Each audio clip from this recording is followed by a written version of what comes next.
नमस्कार मित्रों, आयुर्वेदिक जीवन शैली द्वारा किस तरह स्वास्थ्य लाभ प्राप्त किया जा सकता है, उसकी एक कड़ी में आज मैं चर्चा करूंगा एक ऐसे आहार की जिसका सेवन करते हैं आप विशेषकर सर्दियों में। भारत में विशेष लोकप्रिय है साग का सेवन।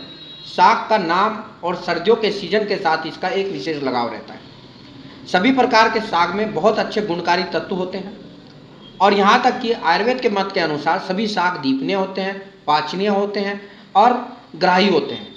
यानी कि हमारी डाइजेस्टिव सिस्टम के लिए साग बहुत ज़्यादा नितांत लाभकारी होते हैं। हमारे डाइजेशन को इम्प्रूव करते हैं, एपिटाइट हमारी भूख को बढ़ाते हैं और जो हम खाया है उसको पाचन शक्ति को हमारी इम्प्रूव करते हैं।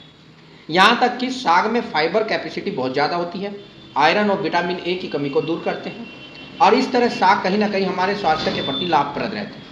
इससे आप सभी लोग परिचित हैं, शायद यही इसीलिए भारत का मुख्य व्यंजन भी है। लेकिन इसके साथ साथ आज की वीडियो ये है कि कौन सा साग अहितकारी है जिसको हम रेगुलर चाव से लेते हैं और वो विश्व प्रसिद्ध भी है।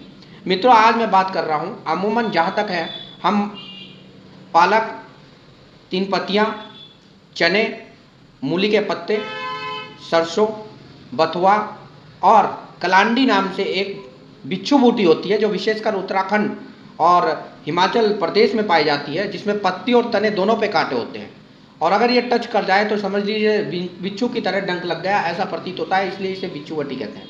अमूमन इन चीज़ों का साग हम खाते हैं, जिसमें सरसों का साग विश्व प्रसिद्ध है टेस्ट के लिए। लेकिन आयुर्वेद मत के अनुसार सरसों जो है वो तीनों दोषों को प्रकोपित करती है। सरसों का शाक खाने से, आयुर्वेद में शाक शब्द यूज किया गया है सब्जी के रूप में, तीनों दोष हमारे अंदर प्रकोपित होते हैं, वात, पित्त और कफ। इसके साथ साथ ये मल और मूत्र को बांध देता है, यानी कि हमको कॉन्स्टिपेशन हो जाएगा और मूत्र की जो तीव्रता है या मूत्र की जो वॉल्यूम निकलना चाहिए शरीर से टॉक्सिन्स के रूप में, वो नहीं निकलेगा। ऐसी अवस्था में विशेषकर वो लोग जो मूत्र विकार से ग्रसित है, जैसे पथरी जिनको हो, पेशाब में बार बार इन्फेक्शन हो, जिनकी प्रोस्टेट या पौरुष ग्रंथि का साइज बढ़ चुका हो बढ़ती उम्र में और उनको पेशाब पहले ही कम आता है या बूंद बूंद करके आता है, या जिनको कब्ज हो, जिनको पाइल्स हो और जिनको किसी प्रकार का ऐसा लीवर डिसऑर्डर हो जिसमें उनको मल त्याग नहीं होता, तो ऐसी अवस्था में उन लोगों के लिए सरसों का साग नितांत जहर है। मित्रों, ऐसे में सबसे श्रेष्ठ साग जो कहा गया है वो बथुए का कहा गया है, क्योंकि बथुए में ग्राही के साथ साथ, यानी ग्रहण तो करता ही है, बॉडी में रिटेंशन तो करता ही है, लेकिन इसके साथ साथ विरेचक प्रॉपर्टी होती है। यानी कि अगर कब्ज के रोगी हैं तो बथुए का साग श्रेष्ठ साग खाना चाहिए। इसके साथ साथ आप स्वस्थ रहें, जागरूक रहें। ऐसी छोटी छोटी वीडियो को, छोटी छोटी जानकारियों को जानने के लिए चैनल को सब्सक्राइब करें, बेल आइकन को दबाएं और संपर्क में रहिए।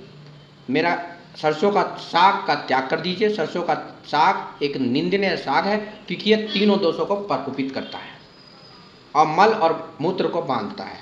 अगर आप साग के शौकीन हैं तो कृपया करके इन सर्दियों या भविष्य में सरसों के साग का सेवन ना करिए।